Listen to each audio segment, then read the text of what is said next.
Imagine a company that controls nearly half of the global mobile phone market. A company whose devices were in literally every pocket and whose brand was the ultimate symbol of reliability. In the early 2000s, Nokia seemed immortal. It was not just a tech corporation, it was an empire. The slogan, "Connecting People," was known on every continent, and that iconic ringtone echoed everywhere.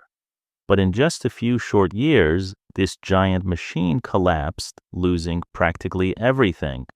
How did one of the most successful brands in human history commit corporate suicide right in front of the whole world? Was it a fatal accident, a brilliant move by competitors, or the sheer arrogance of management? Today, we are breaking down the fatal mistakes that destroyed the market leader, lessons that every business must learn. The era of Nokia's dominance. To understand the scale of the catastrophe, we need to go back to the golden era. Nokia actually started its journey way back in the 19th century, making rubber boots and paper. But in the late 20th century, the Finns bet everything on mobile communications, and they hit the jackpot. An explosive growth era began. Mobile phones went from a luxury item to an absolute necessity, and Nokia rode that wave better than anyone. Remember the legendary indestructible Nokia 3310, a phone you could literally use to crack nuts or defend yourself? Or how about the stylish 8800 slider or the 6600, the first mass-market smartphone? Finnish engineers set the trends. They were the first to put cameras in phones, introduce color screens, and give us hours of playing Snake. At its peak in 2007, Nokia controlled around 40% of the global market. The closest competitors like Motorola, Samsung, or Sony Ericsson were light years behind, fighting over the crumbs. The Finnish giant market cap exceeded $100 billion. The company seemed completely invincible and its dominance eternal. But at that exact moment, at the absolute peak of triumph, the first alarm bell rang behind closed doors. If everything was so perfect, what went wrong? The first crack, the arrival of the iPhone, January 9th, 2007. Steve Jobs steps onto the stage and reveals the very first iPhone. The world stopped. This was not just a phone. It was a next-generation device with a huge glass screen, finger touch control without a stylus, and a full web browser. A total paradigm shift. And what about Nokia? How did the undisputed leader react? The company management simply laughed it off with arrogance. Finnish top executives held the iPhone in their hands and openly dismissed it as an expensive, technically weak toy. They pointed out the lack of buttons, poor call quality, and argued that if dropped, the screen would shatter instantly. Who would want to buy a phone that breaks on the first impact, they said in Helsinki. Inside Nokia, a dangerous illusion of safety took over.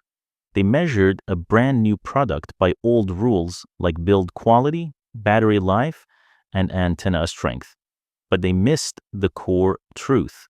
Apple had not just built a phone, Apple built a pocket computer. Consumers no longer cared about perfect plastic buttons. People wanted a smooth interface, beautiful animations, and apps. Danger was already breathing down Nokia's neck.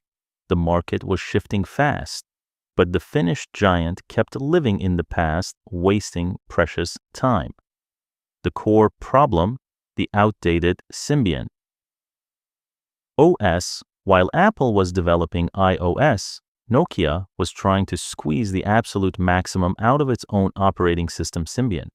Once a breakthrough, by 2008, Symbian had turned into a clumsy, slow dinosaur. The system was originally built for button-operated phones, and when they tried to hastily redesign it for touchscreens, it became an absolute nightmare. The interface lagged, froze, and deeply frustrated users, but the scariest part was happening under the hood. Developing apps for Symbian was pure agony. Third-party programmers absolutely hated the finished code. Writing a simple app for Nokia took many times more effort and time than doing it for the iPhone. As a result, developers began abandoning the platform in droves. Why suffer with an old system when you could build beautiful, profitable apps for Apple and a bit later for Android? While competitors simplified technology, making it intuitive and accessible, Nokia only overcomplicated it, trying to duct tape a system that should have been thrown into the trash long ago. Nokia Ovi Store looked pathetic compared to the App Store, but software, as it turned out, was only half the problem. Management failure and internal bureaucracy. The true causes of Nokia collapse did not lie in Apple Labs. They were brewing inside the Finnish corporation itself. Massive success bred monstrous bureaucracy. The company became too large and too slow. Approving even the smallest decision got us stuck in endless reviews, committees, and board meetings. Developing a single model took years. But even worse was the internal culture. A toxic environment of fear and deception took over. Mid-level managers and engineers saw perfectly clear that Symbian was losing, that new prototypes worked terribly, and that competitors were pulling ahead. But they were terrified of delivering bad news to the top. Executives only wanted to see beautiful charts and optimistic reports. Those who spoke the truth were ignored or stripped of bonuses. Consequently, Nokia leadership lived in a fantasy world where they were still kings. Internal departments fought bitter wars over budgets instead of product quality. A unified strategy simply did not exist. The company started losing the war not because of their rivals' genius, but because of their own fatal decisions. The voice of reason inside Nokia was drowned out by the whispers of careerists, assuring everyone that everything was under control. Meanwhile, a new player entered the market and flipped the board completely. Android changes the rules of the game. In 2008, search giant Google released its own operating system, Android. Google chose a brilliant strategy because they made the system free and open source for all manufacturers. Samsung, HTC, LG, Sony, everyone instantly jumped on board. An explosive growth of the ecosystem began. Chinese companies no one had ever heard of started churning out smartphones one after another. Samsung made a massive leap forward and began aggressively stealing Nokia market share. Google offered Nokia a deal to take Android so they could defeat Apple together. It was a literal lifeline. But Nokia proudly refused. Management declared that switching to someone else's system was an admission of weakness.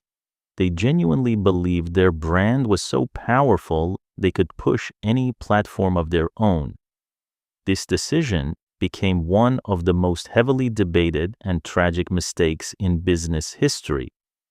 The Finns showed pride where they needed cold hard calculation. What if Nokia had chosen Android back then? Samsung might never have become the leader, but history does not care about what ifs. The Microsoft alliance and the final downfall. Realizing that Symbian was dead, Nokia made its final desperate move. In 2010, Stephen Elop, a former Microsoft executive, took the helm. He issued the famous burning platform memo, openly admitting that Nokia was standing on a burning oil rig and needed to jump. And jump they did a straight into the arms of Microsoft. Nokia signed an exclusive partnership and completely abandoned its own developments for the Windows Phone system. The Finns bet everything on zero, but the strategy failed miserably. Windows Phone turned out to be half-baked, clunky, and lacked a proper app store. Users simply did not want to buy these tiled Lumia phones despite their excellent cameras and vibrant designs. Nokia market share collapsed to a critical few percent. The company suffered billions in losses. The finale of this drama was predictable and tragic because in 2013, Microsoft bought Nokia mobile division for pennies, just about $7 billion. A mobile titan that was once worth hundreds of billions was carved up and destroyed. The final attempt to save the company only accelerated its demise. What we can learn from Nokia's story. The story of Nokia fall is not just a tale about bad phones, it is a harsh and vital lesson for absolutely any business, brand, or even individual. First, being the leader today does not guarantee eternal success tomorrow. The market is ruthless, and past achievements reset every single morning. Second, you can never ignore technological shifts, no matter how foolish or temporary they might seem to you at the time. And third, perhaps most importantly, past success very often blinds management. Confidence in your own infallibility turns into a deadly trap. Innovation and the ability to admit your mistakes on time are always more important than your current stable position. The moment you stop changing, you start dying. Outro, conclusion, and call to action. Nokia did not lose because its phones got worse. It lost because the world around it changed and the company refused to notice. Pride, internal bureaucracy, and fear of change, that is what destroyed a great empire. If you enjoyed this breakdown, make sure to hit the like button and subscribe to the channel because we have many more gripping tech stories coming your way. And of course, let me know in the comments if you think Nokia could have remained the market leader if they had switched to Android in time, or was their downfall inevitable anyway? Share your thoughts because I would love to read them. See you in the next video.